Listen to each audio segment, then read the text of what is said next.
Bonjour à tous, j'espère que vous allez excellemment bien et aujourd'hui on va parler cyclisme, on va parler encore vélo, la reprise du cyclisme qui a débuté cette semaine, cette grande reprise post-confinement. Alors, il y avait déjà eu des courses, le Sibio Tour par exemple qui avait eu lieu mi-juillet. Il y avait également des courses féminines qui avaient eu lieu en début de semaine. Et là, on va parler, après l'Estrade Bianche, du Tour de Burgos. Pourquoi je fais la vidéo ce dimanche? Parce que la course, c'est fini. Enfin, elle a été diffusée sur la chaîne L'équipe hier à 21h. C'est fini à 21h, cette affaire-là. Et donc, pour enregistrer la vidéo, sinon, c'était un peu compliqué avec la luminosité. Vous savez que ma caméra n'aime pas trop quand il fait très nuit. Sinon, vous ne voyez plus. C'est des pixels animé, sinon donc c'est un petit peu compliqué. Déjà qu'avec de la lumière normale c'est déjà pas fou, alors je peux vous dire qu'avec peu de lumière c'est vraiment une catastrophe. Débrief du Tour de Burgos, course qui a été très intéressante, animée par le vent les premiers jours. On a eu pas mal de tentatives de coups de bordure avant par exemple le Piccolo Blanco, je crois que c'était ça, un Piccolo Blanco, l'étape numéro 3, où il y a eu énormément de tentatives de coups de bordure dans cette étape. Et à la fin, malgré tout, c'est un coureur qui était parmi les groupes de lâchés qui s'est imposé. Et puis, pareil aussi sur les deux premières étapes. Enfin, ça a été très animé. Des hautes températures, donc vraiment pas évident. Un beau plateau parce qu'on avait beaucoup d'équipes World Tour, les Team NTT, Groupama FDJ, Bahrain McLaren, Mitchelton Scott. Vous aviez Simon Yates, vous aviez Landa, Pello Bilbao, Sam Bennett, Mark Cavendish, Hausler, Marco Haller, Chimolai, Rick Zabel, Remco Evenepoel, Esteban Chavez, George Bennett, Richard Carapaz, avec Sosa également, le vainqueur, le tenant du titre. Donc il y avait beaucoup de monde et c'est pour ça qu'on fait le débrief de cette course.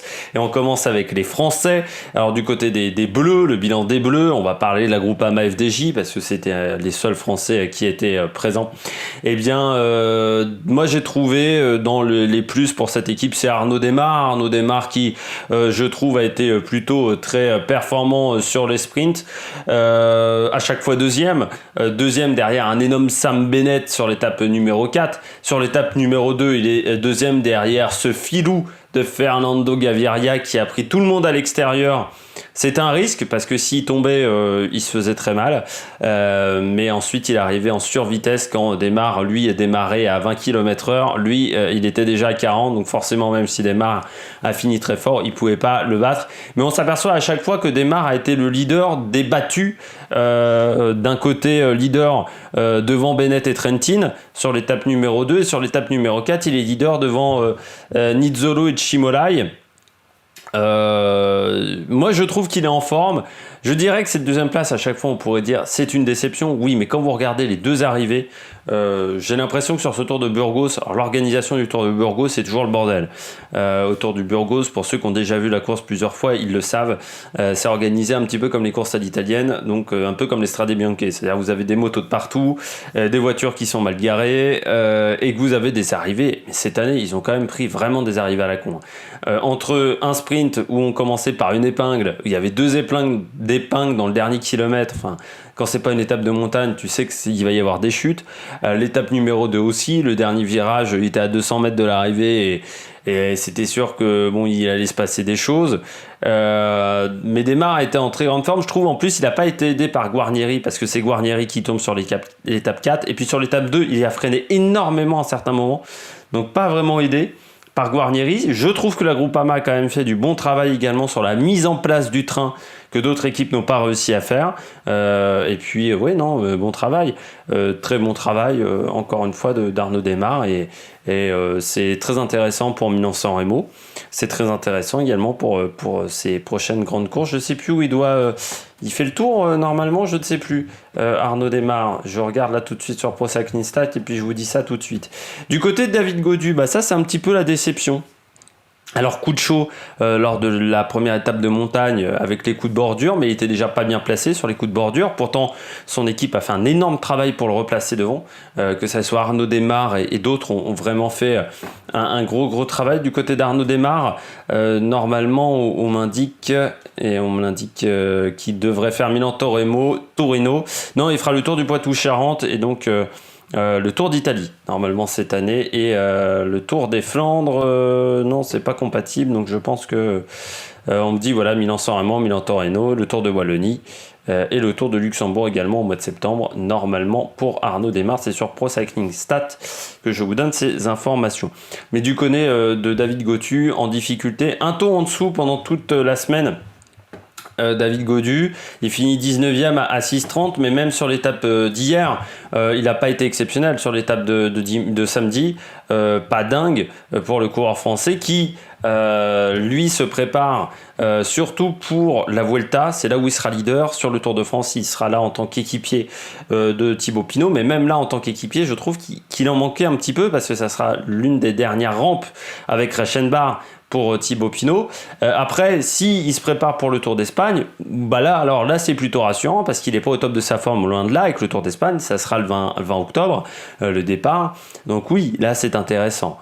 Mais il va falloir quand même qu'il en rajoute. J'ai l'impression quand même que du côté de David Gautu, c'est un coureur où quand on lui donne les clés, parce que là il avait les clés du camion sur la Volta des Burgos, il a du mal à prendre vraiment comme en rôle de leader. Pourtant c'est un coureur qui commence à avoir 23 ans, voire bientôt 24, et qui a encore du mal à prendre ce rôle de leader. J'avais vu également sur le tour de l'UAE cette année, où il fait 4, mais c'est un coureur qui doit progresser à ce niveau-là en tant que leader. Il doit dire, voilà, j'ai quand même fini dans le top 15 en Tour de France, j'ai été performant sur le Tour de l'Avenir, j'ai remporté des courses, voilà, je suis leader et je suis pas un leader de rechange. Et là j'ai l'impression qu'il a encore du mal à prendre ce statut-là.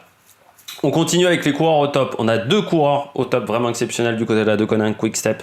C'est Remco Evenepoel. Jusqu'où s'arrêtera Remco Evenepoel? J'ai du mal avec les gens qu'on encense de manière incroyable. Mais là, c'est vrai que Remco Evenepoel, c'est un coureur qui est capable de tout, quoi. Là, il a remporté une course d'une semaine très montagneuse. Il a déjà remporté le Tour de Belgique également. Il avait remporté le Tour de San Juan.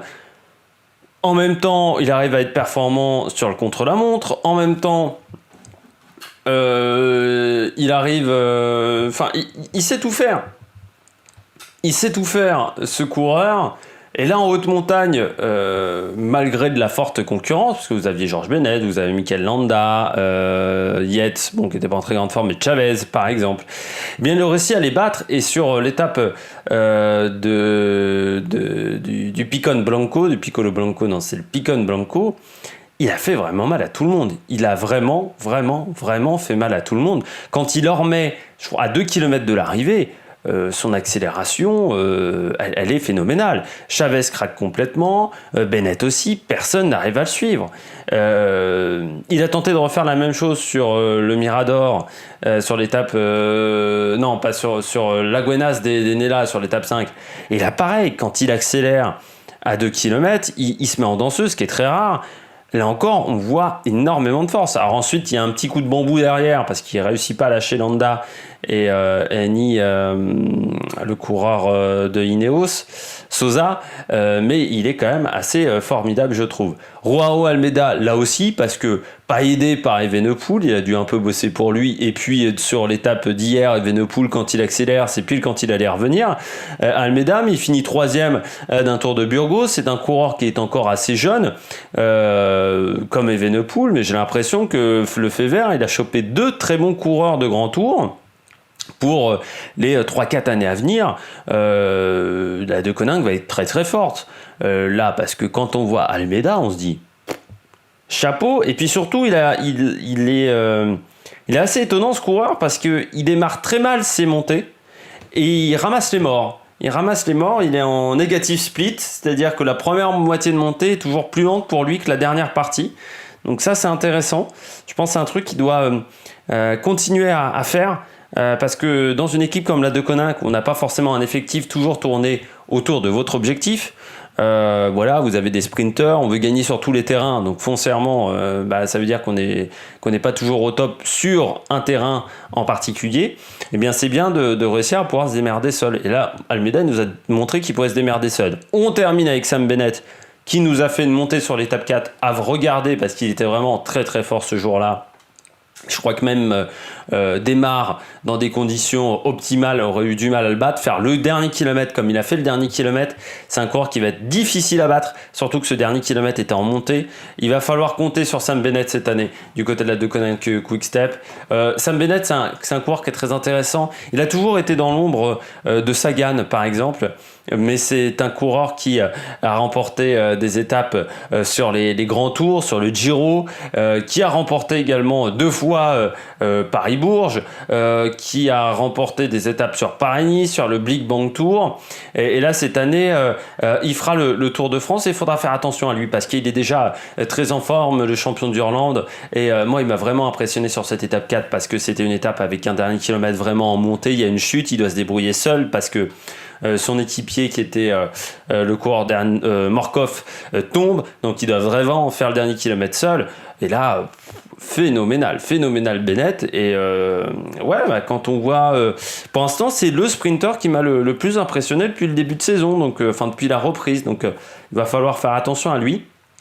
On termine avec Mikel Landa sur les coureurs au top, parce qu'il a vraiment été bon. Mikel Landa, régulier à chaque fois avec Evenepoel, c'est l'un des coureurs qui a été le plus régulier aux avant-postes. Il finit deuxième à 30 secondes. C'est un bon début de saison pour lui, surtout que il y avait Pello Bilbao, mais il n'y avait pas 150 coureurs autour de l'Espagnol, donc il était un peu seul.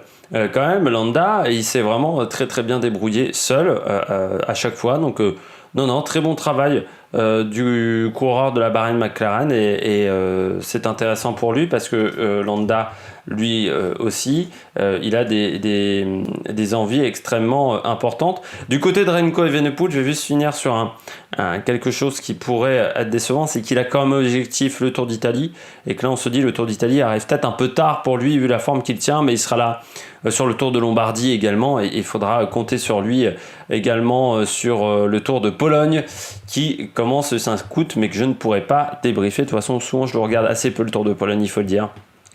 Et du côté du Tour de France, voilà pour Mikel Landa, mais qui est déjà plutôt en forme, le coureur espagnol. On parle de déception, on commence par les Bahrain McLaren, mais du côté du sprint, que ce soit Cavendish, Hausler, Haller, aucun n'a réussi à faire un top 10 sur les 2 sprints. On les a jamais vus aux avant-postes, leur train. Ils étaient toujours vraiment en deuxième rideau, très, très mal placés en fait. Donc là, il y a un gros travail à faire du côté de la Bahrain McLaren parce que c'est une équipe qui a des armes, qui a vraiment des très belles armes. Quand on voit Phil Bauhaus également, c'est une équipe qui est capable vraiment de dominer sur les sprints. Mais il va falloir tout mettre en place et il n'y a pas beaucoup de temps cette année pour tout mettre en place. Et c'est vrai que là, on peut être que déçu par leur performance cette semaine, la performance de Valverde, qui est pourtant un coureur qui normalement se met en route assez vite sur les reprises de saison. Pas très présent Valverde. Alors c'est vrai que le mois d'août, le début du mois d'août n'est pas toujours sa meilleure période à Valverde. Certes, il a gagné quelques fois le Tour de Burgos, mais sans être incroyable. Mais bon, pour le Tour de France, ça risque d'être difficile pour lui. Surtout que la Movistar n'a pas été incroyable sur cette semaine de course. J'ai pas eu le sentiment qu'on avait une équipe qui était partie pour aller chercher des bons résultats cette saison. Et puis on termine avec Rafał Majka, lui aussi très très loin, classement général. Rafał Majka, je crois qu'il est au-delà de David Gaudu, si je retrouve 24e simplement. Du côté de Rafał Majka, du côté de Bora, quand on voit les coureurs que possède Bora, quand on voit les résultats de Sharman sur les classiques, de Großschartner également sur certaines courses, Sharman également sur Paris-Nice, ça commence à être inquiétant pour Majka parce que c'est depuis quelques temps qu'il n'a pas eu de grands résultats et il commence à être un petit peu dans l'ombre dans cette équipe. On ne le considère, j'ai l'impression, plus vraiment comme un leader dans cette équipe. Et ça va commencer à être difficile pour lui si les résultats ne s'améliorent pas pour le pilote, pour le coureur polonais. J'espère que vous avez aimé cette vidéo, on a essayé de tout condenser en un quart d'heure sur ce Tour de Burgos. Si vous avez aimé cette vidéo, n'hésitez pas à réagir dans les commentaires, n'hésitez pas à vous abonner à la chaîne, n'hésitez pas à mettre un pouce bleu. Et puis nous, on se retrouve donc, je pense pas avant vraiment le Tour de France, pour vous parler, il y aura quelques vidéos avant le Tour de France pour vous parler des leaders au niveau du sprint et au niveau de la montagne, mais pas avant. Du côté des vidéos sur le cyclisme, parce que je vais pas être là le 16 août, je reviens là le 8, donc je pourrais pas voir, je pense, Milan-San Remo, où ça sera compliqué, donc je vous promets absolument rien sur les prochains débriefs cyclistes avant le Tour de France. Allez, ciao ciao sur la chaîne.